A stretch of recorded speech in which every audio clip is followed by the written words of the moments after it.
Welcome to our webinar on keeping relationships healthy when staying at home. We originally presented this webinar on May 13th, but are providing it by request of the participants here at the Graduate and Postdoctoral Success Team. So the goal in the webinar was to give some information to help your relationships stay healthy while we stay at home. And the graduate school put together a panel of some really fantastic scholars who have a lot of experience conducting research on relationships. So I will introduce you to them.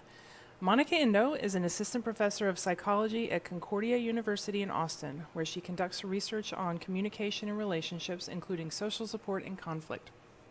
Dr. Indo earned her PhD in psychology from UTSA, and she also earned her bachelor's and her master's degrees in psychology from UTSA, so she is a longtime roadrunner. Jeff Temple is a professor, licensed psychologist, and director of the Center for Violence Prevention at the University of Texas Medical Branch in Galveston. Jeff has been conducting research on teen dating violence and violence prevention for many years now and has been funded by agencies including CDC, NIJ, NIH, and I could go on and on and on. I've had the pleasure of knowing Dr. Temple for half my life now, and in all of that time, Jeff has always been dedicated to understanding and preventing partner violence and helping people have healthy relationships. And we're also joined by Leela Wood. She's an assistant professor in the Center for Violence Prevention at UTMB in Galveston with Jeff. Her PhD is in social work, and Dr. Wood conducts research on partner violence prevention and intervention and has worked with survivors of violence as a licensed social worker. And I'm Rebecca Weston. In addition to being Associate Dean at the Graduate School, I'm an Associate Professor in Psychology, and I started conducting research on partner violence and health effects to women about 20 years ago and have been doing research ever since then, more recently looking at what goes on in college students' relationships here at UTSA. So what we're going to do is show you the videos that we showed in the webinar, and then we have a summary of some of those main points with a few resources. Thank you, and stay healthy. We'll start by talking about stress and relationships and how these two things are associated. So first, relationships. We all have relationships. We all have relationships. Some are good, some are bad, some are more satisfying, some are not so much. So what makes for a healthy relationship is a relationship where partners are responsive to each other's needs. And this is accomplished when you have two partners who are supportive of each other, who are accepting of each other, who care for each other. So as your relationship grows over time, as you get to know someone for a longer period of time, you learn what they need in stressful situations. You learn what will help them. You know better how to support them. So, for example, your best friend is your best friend because when you've had a bad day at work and you call that person, they know what you need to hear.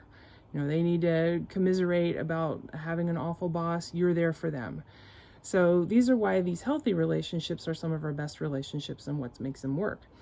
So these relationships also help protect us against the negative effects of stress, right? Because anytime that we're experiencing stress, we know from decades of research that there are physical and mental health consequences of being in a stressful situation. The downside, though, even though we know that social support can protect us against the effects of stress, we also know that stress can have an impact on relationships.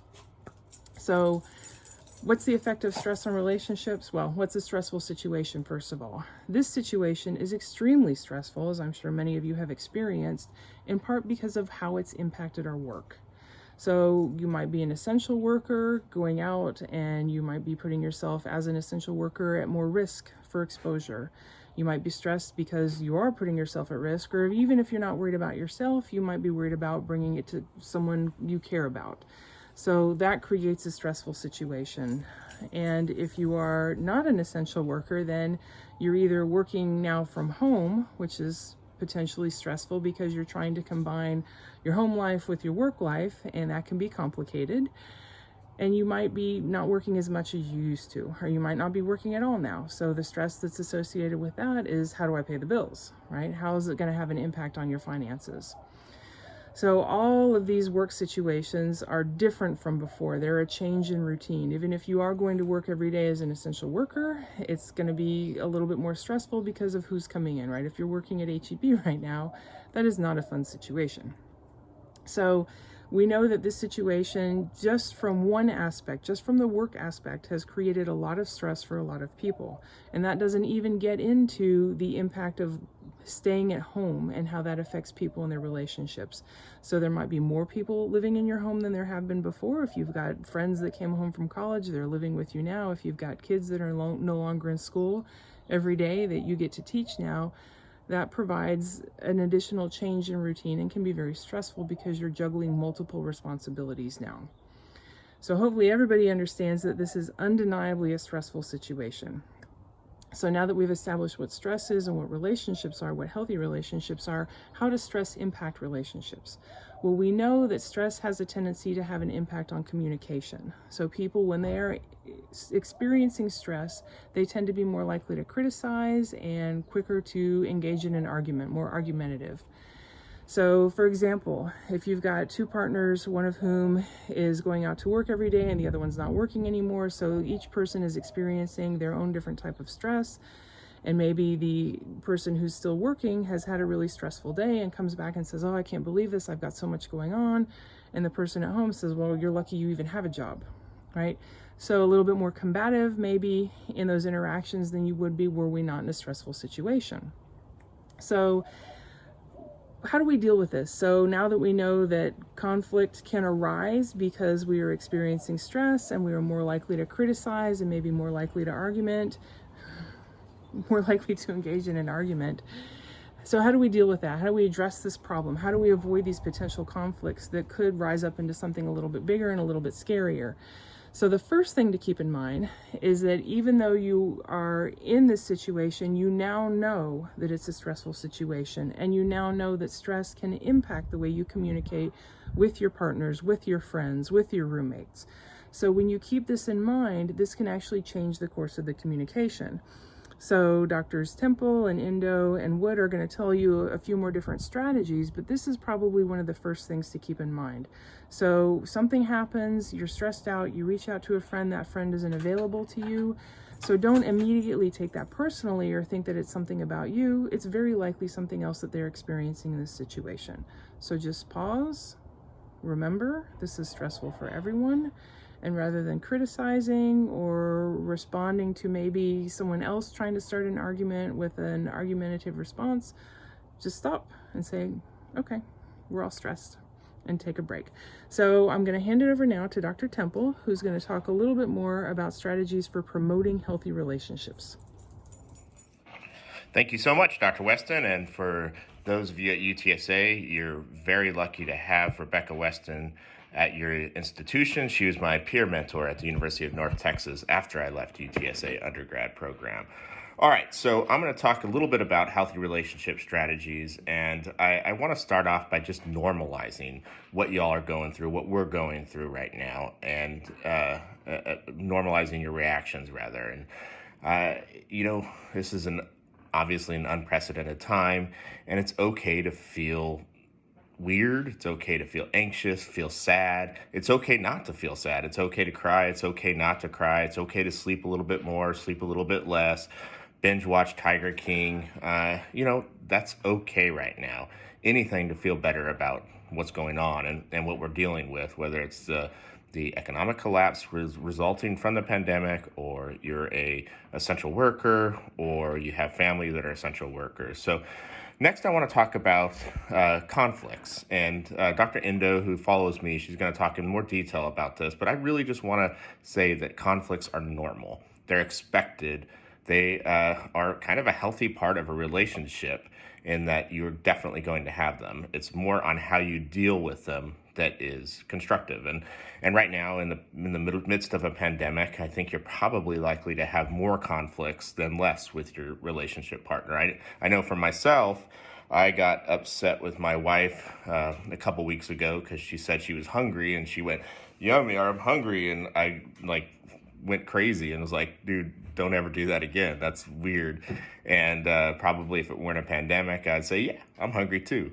So, I think we are going to react a little bit weird and a little bit stressed out sometimes, and that's okay. And what I did after that is, I apologized to her and said, I'm just, as everyone is, I'm very stressed out right now, and you can rub your tummy and say you're hungry as much as you want, obviously. So now going into more specific relationship strategies, I think first, and I said this from the get-go, is you have to take care of yourself. There's that kind of tired saying, if your plane loses oxygen and the masks come down, you're supposed to put it on yourself before you put it on whoever you're with, whether it's your girlfriend, wife, husband, boyfriend, kids. And the reason for that is because you can't help them if you're dead. You can't help them if you're incapacitated. So you put it on yourself first and then you help. And it goes the same thing for relationships. You have to take care of yourself. And whatever that means to you, if that means exercising, if that means gardening or reading, or just having alone time and have a space in your house where this is my time, no one bothers me. And so again, take care of yourself. Second, let's talk about some specific strategies. Communication. I think if we were able to figure out how to communicate with each other as in relationship partners or as friends or as co-workers, I think we'd be a lot better off. And there's a few different things when I talk about communication. There's passive, assertive, and aggressive. And the idea here is that we want to be assertive. So passive, the benefits of being passive are that you don't really get into arguments. You don't get stressed out. The disadvantages of being passive are you're treated like a doormat. You don't usually get what you want. And then there's aggressive. So aggressive, the benefits, you do get what you want oftentimes, and you're looked at as someone who is powerful. The downside of being aggressive, of course, is that people might not like you or that you're riled up all the time. It's, as Dr. Indo is going to talk about next, you're kind of always in this fight or flight pattern. So the idea is to be assertive, which gets the benefits of both. You typically get what you want, and you typically say what you need to say. So in a relationship, this might mean, talking to the person about cleaning up after themselves, but rather than, doing it passively or not doing it at all or getting upset about them after you can't take it anymore, talk to them about that, communicate about that. Second, do something you both enjoy. And this could be going on a walk, watching a movie together, having sex, and talk about what you like about it. Talk about why you like doing that with that person. So this really isn't rocket science in here. What I tell patients with depression are do something that you like. Even if you're forcing yourself to do it, do something you like.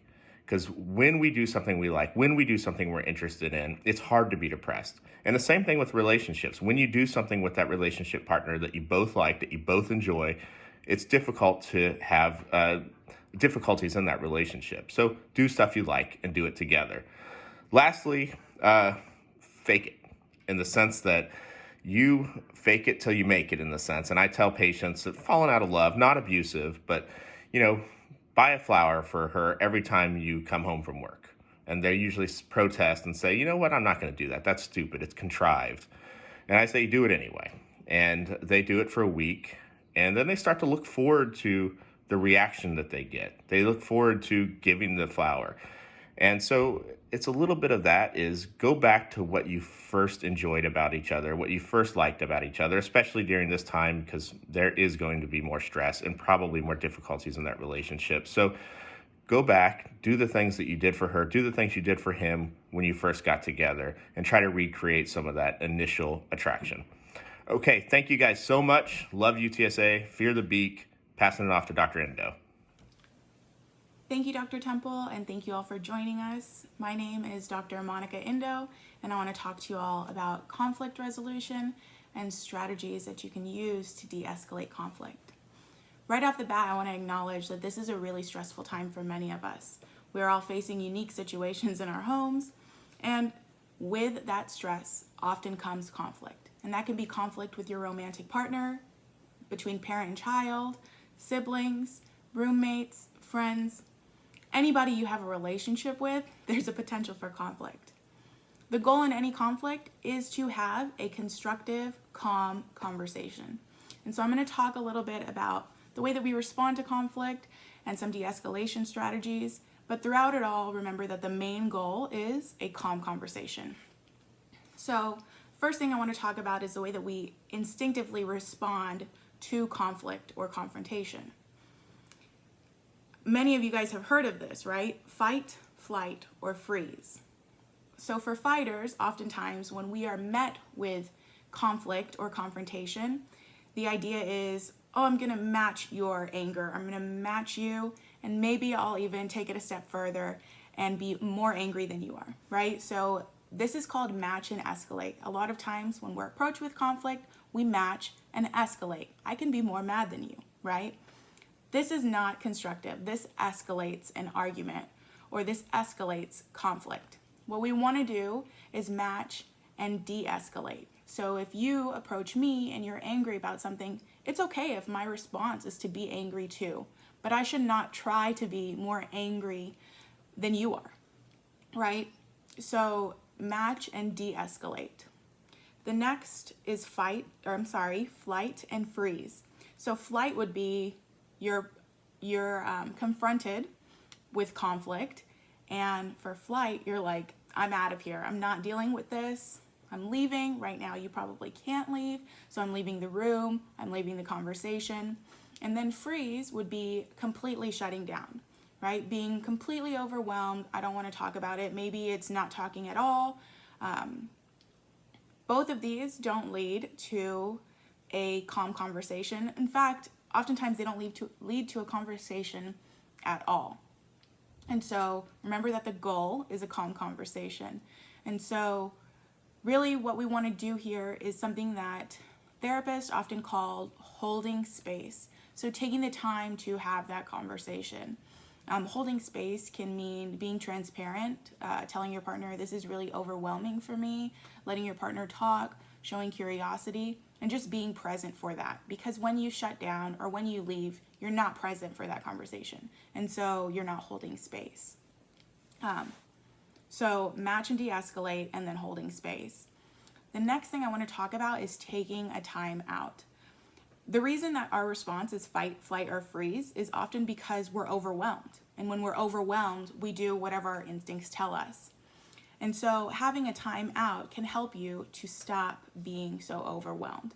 And so the way that you should do this is not simply saying like time out and leaving.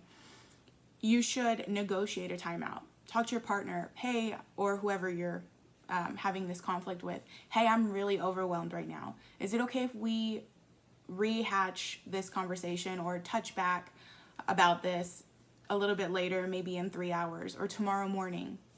Because I can't have a calm conversation with you right now. And that is going to be a much better way of having a timeout. Just deciding that you're having a timeout without having a conversation with your partner can lead your partner to feel, or whoever it is, to feel abandoned or even dismissed. And so that's not constructive. In fact, that can escalate conflict. And remember that our goal here is to de-escalate conflict so that we can have a calm conversation. And then the last strategy is not really from my book, it's actually out of your book. If you have had a strategy that's worked for you in the past, do that again. You know your relationships and your friendships and your children and your parents more than I do, right? And so if there's a strategy that's worked for you in the past, do that again. And hopefully it will work for you again, right? And then one last thing I want to leave with you in terms of strategies is that there's lots of strategies that you can find online. If you just Google the words repair attempts, there will be lists of ways that you can de-escalate conflict. There's been lots of research on it, and oftentimes they do apply to romantic relationships, but these can be used in any relationship. Anytime that you have some sort of connection to another person, you can use those repair attempts. One thing that I do want to acknowledge is that these strategies might not be useful for everybody, particularly for those that are in danger. If you are in danger, I think that it's more important to have an emergency plan. So a list of phone numbers for people that you can call if something should happen. Maybe have a friend that checks in on you regularly. Or have a coded message set up with someone that you know that you can message them that coded message if you need help, right? And that emergency plan is going to be more important than de-escalation strategies. And so that's pretty much what I have for you guys. I'm going to pass this on to Dr. Wood. Thanks. Hi, my name is Leila Wood, and I'm an assistant professor at the Center for Violence Prevention at UTMB in Galveston. I'm actually talking to you today from my home in sunny Austin, Texas, where you can hear my children in the background and you can see our awesome basketball hoop. I'm going to talk today about what to do if a friend or a neighbor or a fellow student discloses to you that they're experiencing something that sounds like an unhealthy relationship, a relationship with violence, or maybe something like a sexual assault situation, or even sexual harassment. So my background is that I'm a social worker, and before I became a researcher, I worked with survivors of violence, and I also worked as a prevention educator, talking to folks about these kinds of issues. As a researcher, a lot of what I spend my time doing is improving our formal response to violence. So that's what social workers, nonprofit agencies, law enforcement, educators, everything that we do formally to work on violence. I also spend a lot of time talking with survivors about their experiences, telling other people in their lives informally about violence. So that's friends, family members, people in the church, neighbors. So what I like to do is kind of boil it down to the too long didn't read version. What should you do if somebody in your life that's a friend or a family member says that they're experiencing something that sounds like a really harmful relationship or maybe a sexual assault situation?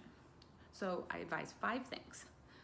Listen, refrain from judgment, believe, offer support, and follow up.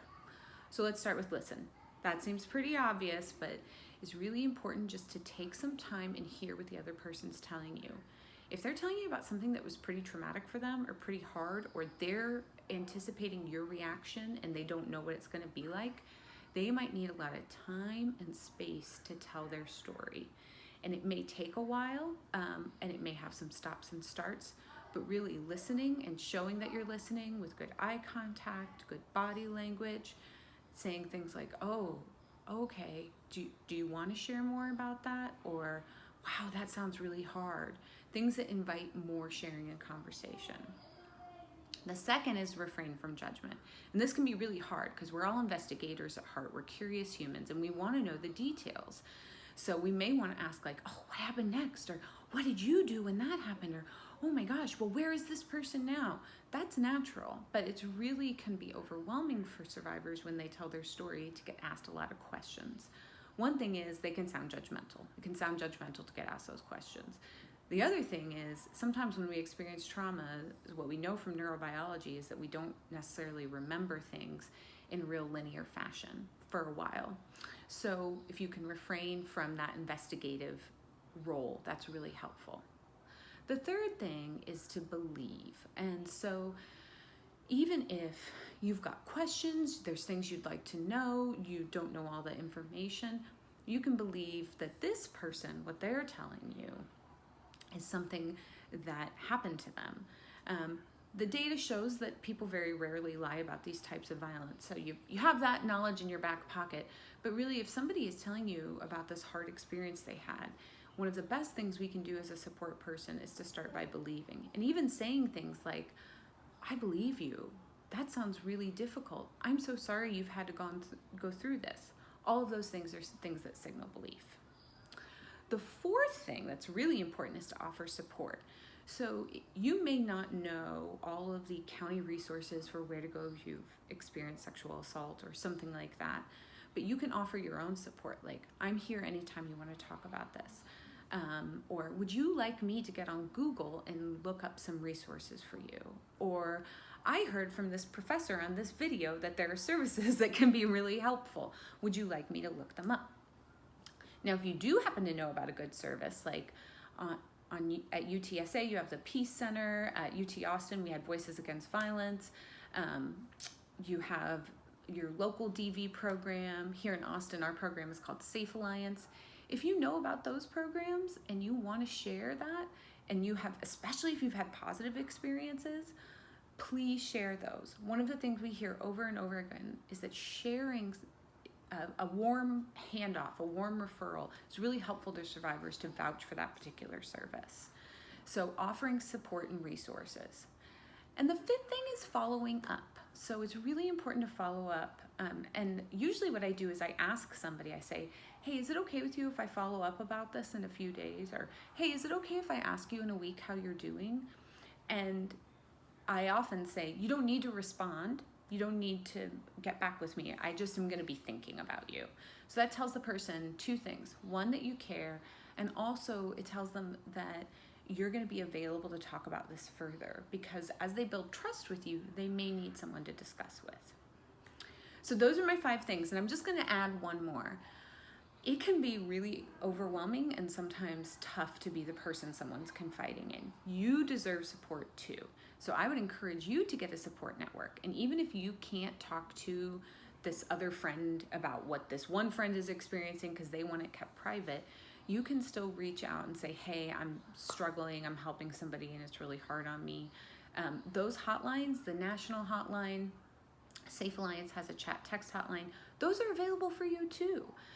Those are for support people too. So make sure you get support if you're helping and supporting a friend. Okay, so you can find me if you need anything at the Center for Violence Prevention website, and it's been great to talk to you today. That concludes our series of videos, and we have here a summary of some of the main points from each of those videos. We've also included resources that we have found to be helpful and that were mentioned by others who were attending the webinar. So hopefully the resources are going to be of some help for you or for others. And certainly if you have any suggestions, please feel free to contact us. You can email the graduate and postdoctoral success team at gps@utsa.edu, or you can contact me, Rebecca Weston. You can contact Dr. Temple, Dr. Indo, or Dr. Wood, of course, as well.